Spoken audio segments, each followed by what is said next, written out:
What up, Fight World? It's your boy Ego, and I'm back with some more boxing. Watching the Showtime card, Andre Dirrell versus Derek Edwards. Here's my post-fight. I'm going to make it quick so I can watch the rest of the card.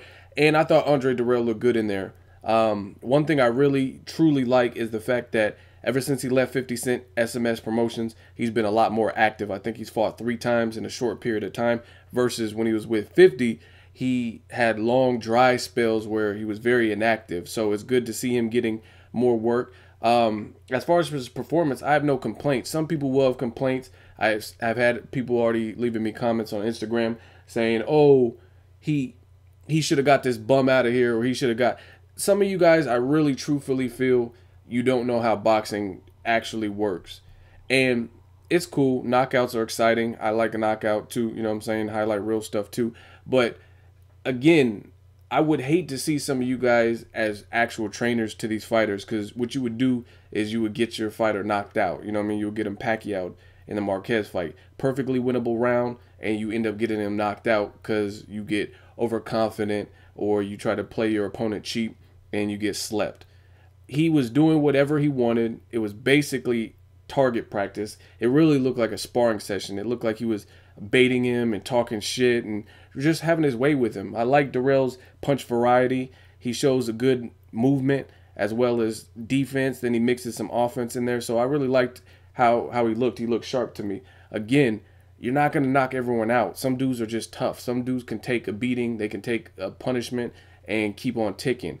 And it makes no sense to put yourself in harm's way when you're clearly dominating to potentially get a knockout, or, you know what I mean, get too gung-ho. People, this performance reminded me of a better version of Keith Thurman versus Leonard Bundu.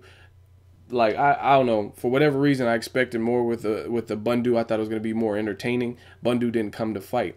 And again, Paulie Malignaggi said this in the telecast. If you got a guy who's just content surviving and is not really going for the gusto, trying to win these rounds, then yeah, the knockout's probably not going to come unless you go looking for it. You know what I mean? It's like common sense.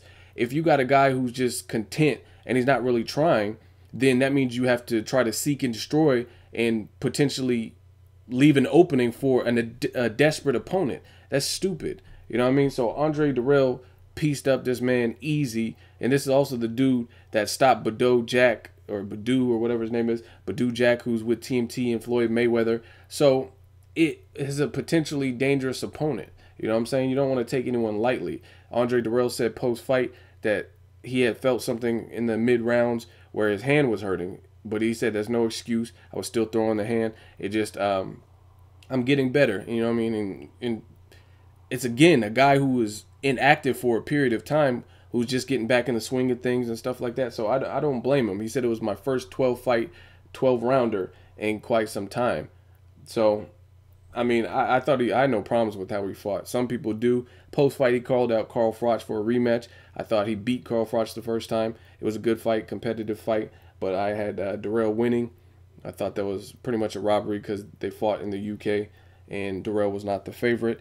I would love to see a rematch. Paulie Malignaggi, or one of the Showtime commentators, brought up the fact of James DeGale versus Andre Dirrell. I really like that fight also. I really want to see him in there with some good quality opponents, because that's another thing with boxing. Sometimes when you're in there with a guy and you find out early they're not on your level, it can make you complacent. And it looked like even in this fight in the 12th round, Dirrell got caught with something that buzzed him and actually caught his attention. And that's another thing that comes with the territory with boxing. When you're dominating a guy for 11 rounds, 11 and a half rounds, sometimes you get bored and you slip up. Look at Sergio Martinez versus Chavez Jr., dominating the fight until the 12th round. So in boxing, this is brutal, you know what I mean? And especially when you got a quote-unquote wounded animal and they're desperate. Edwards knew he had pretty much virtually got shut out to the point of the 12th round. That makes him even more dangerous because now he knows he needs a knockout to win. I will say this, the corner of Edwards had me in stitches. I was dying. He was going off on Edwards. He was like, "What the fuck are you doing? What the fuck, man?" He said, "You coming to fight? You feel he hit like a bitch. You gonna let him hit you like a bitch?" He was just, the corner was hilarious. I was really trying not to laugh out loud. I thought Edwards' corner, he was just yelling at him because his man wasn't really doing anything. I thought for the majority of the fight, Edwards wasn't really coming to fight. He wasn't really bringing any different dynamic. He was kind of in survival mode, and he was getting picked off even still. So I liked Andre Dirrell's performance. I thought he looked good in there. He's also with a new trainer, Chris Bird. Shout out to Chris Bird, heavyweight, former heavyweight champion. I think that's a good look. He looked good in there. Like I said, I have no complaints, and I want to see him mix it up with some better competition now. Even a fight with Andre Ward, a fight with Triple G. If Triple G decides he's cleaned out 160 enough and wants to move up, they fought in the amateurs, so that's a good rematch. There's a lot of good fights, and the future's looking bright. He's definitely sharp. His straight punches look good, and he just mixes it up well. Offense, movement, legs, ring IQ, you know what I'm saying? He mixed it up well. So I really have no complaints. Let me know what you guys saw tonight. If you watched the Andre Dirrell fight, what do you want to see from him next? Drop me a comment. Let me know what you guys think. Make sure you like my video as always. Hate, comment, and subscribe. Till next video, it's Ego signing off.